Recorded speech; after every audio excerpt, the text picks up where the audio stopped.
Shoot him! Put the cuffs on that filthy thug right now. He's trying to attack me. That's the sound of pure, unhinged entitlement. You are looking at real body cam footage from a Tuesday afternoon that was supposed to be completely normal. The woman screaming at the top of her lungs is Susan. She's a self-proclaimed elite resident of the ultra-exclusive Sky Villa apartments. And the man she's pointing at, that's Marcus. He's completely silent.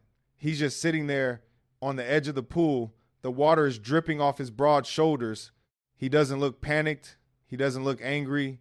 He just looks incredibly tired of this exact type of situation. But to understand how we got to the point where a woman is begging cops to draw their weapons on a calm, unarmed man, we need to rewind the clock. Let's go back exactly 45 minutes. It was a scorching, beautiful afternoon. The sun was beating down on the pristine, crystal clear water of the rooftop infinity pool. This wasn't just any regular apartment pool. This was the crown jewel of the city skyline, a private, gated sanctuary strictly reserved for the residents of a building where monthly rent starts at $8,000. Marcus was leaning back in a luxurious lounge chair. He was wearing a simple, faded pair of swim trunks, no flashy designer logos, no heavy gold chains, just a man taking a well-deserved break. Marcus is the kind of guy who built everything he has from the ground up. He is relentlessly positive and wildly charismatic. He spent years grinding in the digital space. He mastered the MMO world when nobody else believed in his vision. He never let the fear of failure stop him. He embraces the hustle with a cheerful, enthusiastic spirit. He has that true wealthy mindset. To him, success isn't about showing off to strangers. It's about achieving absolute financial freedom. It's about having the time to quietly grow organic vegetables on his penthouse balcony. It's about having the freedom to raise his kids with patience and take them fishing on the weekends. He is a man who walks the talk. He inspires everyone around him. And right now, all he wanted was 30 minutes of absolute peace before his kids came down to swim. He took a slow sip of his iced lemon water. He closed his eyes. He let the cool, refreshing breeze hit his face. But peace is a luxury that miserable people simply cannot stand to see others enjoy, especially if those people do not fit into their narrow, prejudiced view of what wealth looks like. The heavy frosted glass door to the pool deck suddenly slammed open. Enter Susan. She was marching like she owned the concrete beneath her feet. She was clutching an oversized, ridiculously expensive designer tote bag. She had massive sunglasses covering half of her face. Her eyes immediately scanned the serene area, and they quickly locked onto Marcus. You could almost see the toxic gears turning in her head. Her posture stiffened aggressively. Her lips curled into a tight, incredibly disgusted sneer. She didn't see a successful, inspiring entrepreneur. She didn't see a devoted father enjoying his afternoon off. She only saw a black man in faded swim trunks, taking up space in what she considered to be her exclusive, elite territory. Susan didn't just walk over to him. She stomped. Her heavy sandals slapped aggressively against the wet ceramic tiles. She marched right up to Marcus's lounge chair. She deliberately positioned her body to block his sunlight. She stood there looming over him, with her hands firmly planted on her hips. Marcus slowly opened his eyes. He looked up at her. He was slightly confused, but still perfectly polite. He gave her a brief, friendly nod, but Susan wasn't there to make friends. "Excuse me," she barked. Her voice was sharp, grating, and loud enough to cut glass. "Do you actually live here?" Marcus paused for a second. He took a deep, slow breath. He knew exactly where this conversation was going. He had unfortunately seen this tired racist script play out 100 times before. "Yes, ma'am," he replied calmly. "I do." Susan let out a loud theatrical scoff. She rolled her eyes so hard it looked physically painful. "Oh, really?" she sneered. "Because I have lived in this luxury building for 2 whole years. I am a very proud member of the Resident Advisory Committee, and I have never, ever seen you or anyone who looks like you around here." The underlying racism in her tone wasn't even attempting to hide itself. It was completely front and center. She was basically holding up a giant neon sign broadcasting her prejudice. Well, Marcus said, keeping his voice entirely level and unbothered, it's a very big building. Have a good afternoon. He reached for his sunglasses. He fully intended to end the toxic interaction right then and there. He was not going to let this bitter, entitled woman ruin his hard-earned relaxation. But for a textbook Karen like Susan, being ignored is the ultimate unforgivable insult. It is significantly worse than being yelled at. It completely shatters their pathetic delusion of absolute authority. Her face turned a deep, blotchy shade of crimson red. "Do not turn your back on me," she yelled. Her shrill voice echoed across the empty, quiet pool deck. "This is a private, luxury amenity. It is strictly not a public bathhouse for street thugs. I demand to see your resident ID right this exact second." Marcus stopped what he was doing. He lowered his sunglasses slowly. He looked Susan dead in the eye. He didn't raise his voice by a single decibel. He didn't show even an ounce of physical intimidation. He just radiated the quiet, terrifying confidence of a man who knows exactly how much power he holds. "I do not have to show you anything," Marcus said softly. "You are not the building security. You are not the property management. You are just a tenant. Now, please step aside and leave me alone." That single word, tenant, it hit Susan's massive ego like a physical, devastating blow. She gasped loudly. She was genuinely, deeply offended. She genuinely believed that her skin color and her fake designer bag gave her absolute police powers over anyone she deemed socially inferior. "How dare you speak to me like that?" she shrieked. She was practically vibrating with uncontrollable rage. "People exactly like you are ruining the property value of this entire elite neighborhood. You sneak in here with your dirty clothes and your ghetto, disrespectful attitude. I am absolutely not going to let you contaminate our clean water." She violently kicked Marcus's expensive towel right off the end of his chair. It landed with a wet smack in a puddle on the floor. Marcus slowly looked down at the ruined towel. Then he looked calmly back up at Susan. He still didn't shout back at her. He still didn't act out aggressively. He simply reached over to his gym bag. He pulled out his sleek Apple Watch. He casually tapped the bright screen. The little red microphone icon appeared, glowing brightly. He was recording every single word. "Are you done yet?" Marcus asked quietly. Susan's eyes widened slightly as she realized what he was actually doing. But instead of backing down and walking away, she doubled down on her madness.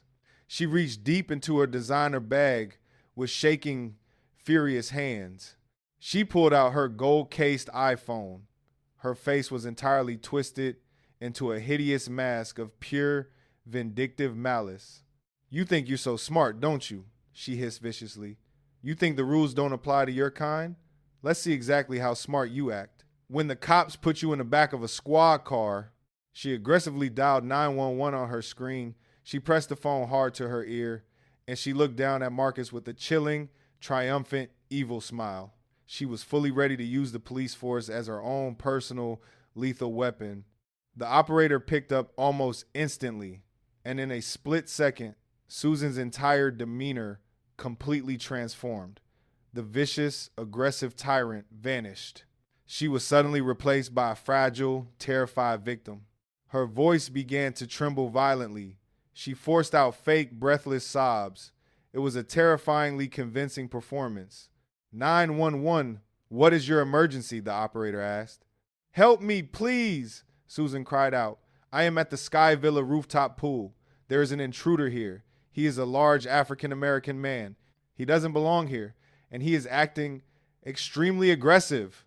She was staring right at Marcus while she spun this horrific web of lies.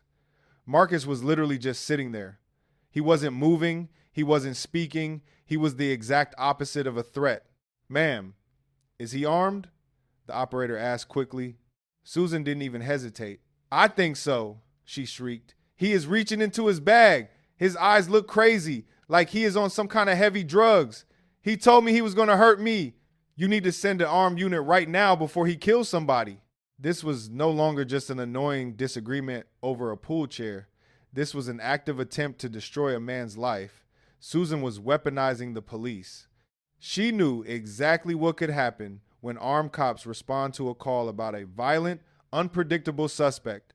She was perfectly willing to risk Marcus being brutally arrested or much worse, just to satisfy her fragile ego. She hung up the phone. The fake tears instantly stopped. That cold, vindictive smirk returned to her face. "They are coming for you," she whispered. "You are going to be in handcuffs in 5 minutes. If you try to run, I will tell them you assaulted me." Marcus didn't blink. He slowly brought his wrist closer to his mouth. He made sure his Apple Watch was capturing every single syllable of her threats. "I am not going anywhere, Susan," Marcus replied evenly. He had caught a glimpse of her name on the oversized tote bag. "In fact, I am very eager to speak with the officers." By now, a few other wealthy residents had noticed the commotion. People were peeking out from under their luxury cabanas. They were lowering their expensive novels. They were taking off their headphones. But nobody stepped forward to intervene. Nobody bothered to defend the innocent man quietly sitting by the water. The bystander effect was in full swing. They just watched in silence as this woman systematically tried to ruin a man over his skin color and a pair of faded swim trunks. Susan started pacing violently back and forth in front of the exit. She was physically trying to block the gate. She was acting like a self-appointed prison guard. She constantly muttered under her breath about how the neighborhood was going downhill. She kept checking her watch, practically vibrating with anticipation. She wanted a show. She wanted absolute submission. She wanted to see this calm, unbothered black man ripped from his chair and thrown onto the hard concrete. Minutes ticked by in heavy, suffocating silence. The hot summer wind suddenly felt very cold. Then the faint wail of police sirens pierced the air.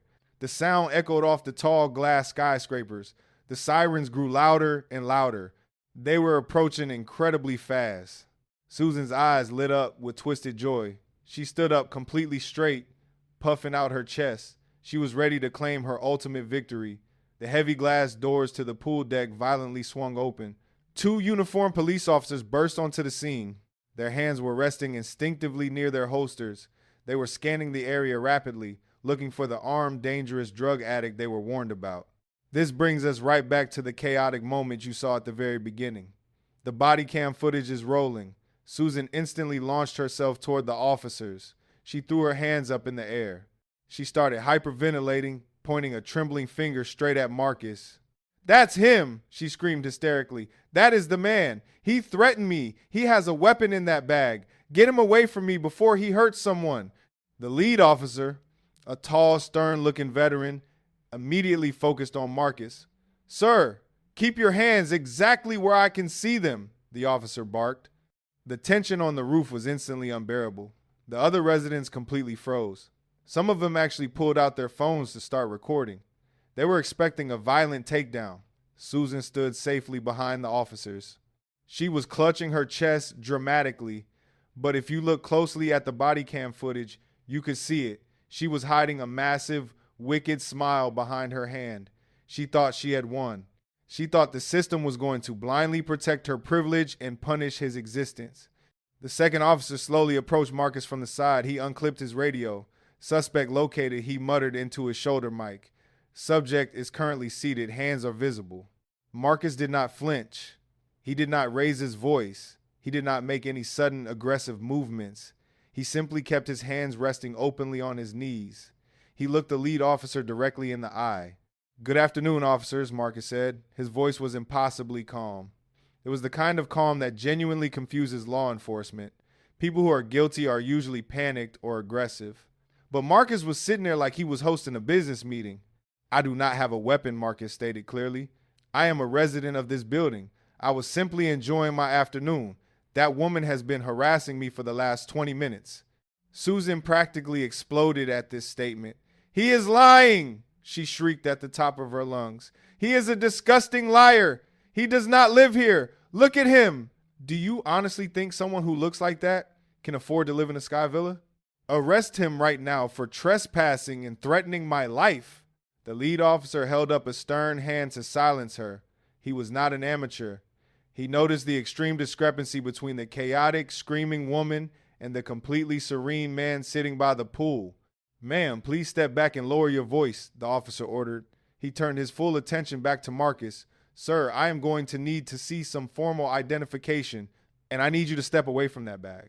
This was the moment Susan had been desperately waiting for. This was the climax of her racist, entitled fantasy. She crossed her arms triumphantly. She fully expected Marcus to stutter, panic, or admit he sneaked in. She expected the officers to aggressively slam him against the glass railing. But that is absolutely not what happened. Marcus nodded slowly.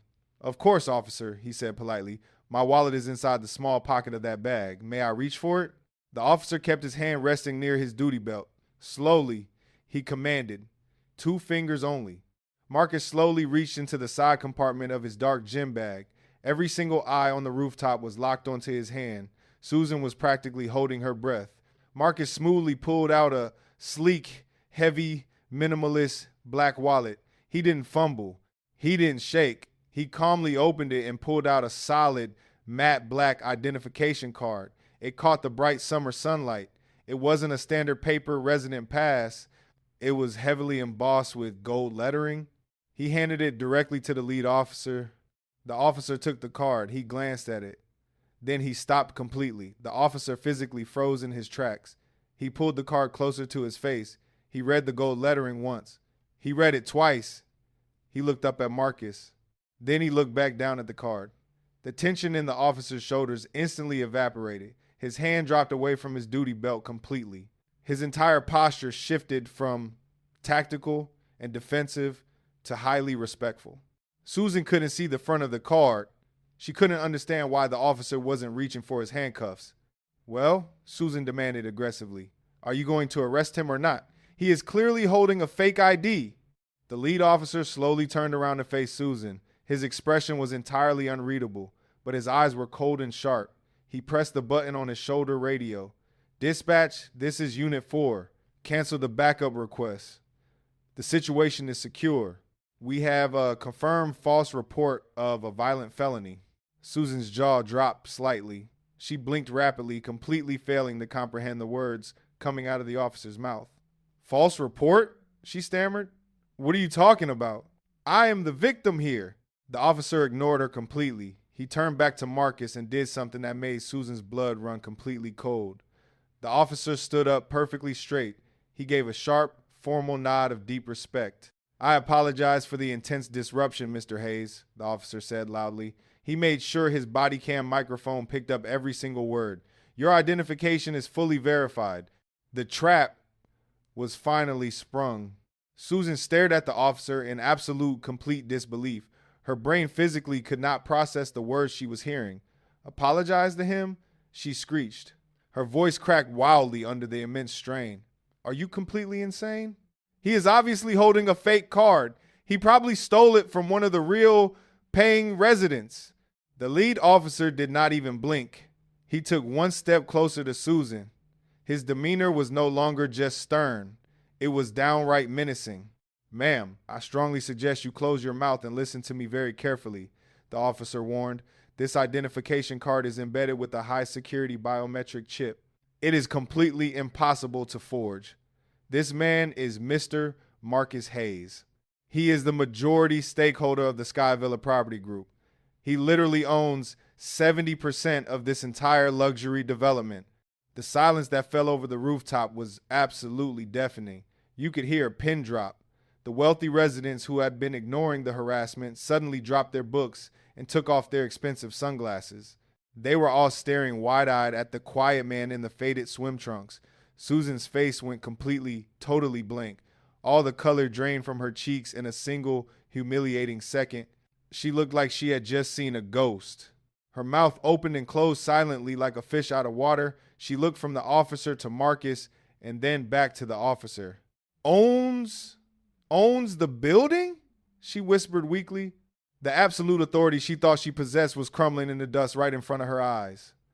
Marcus finally stood up from his lounge chair. He didn't gloat. He didn't shout.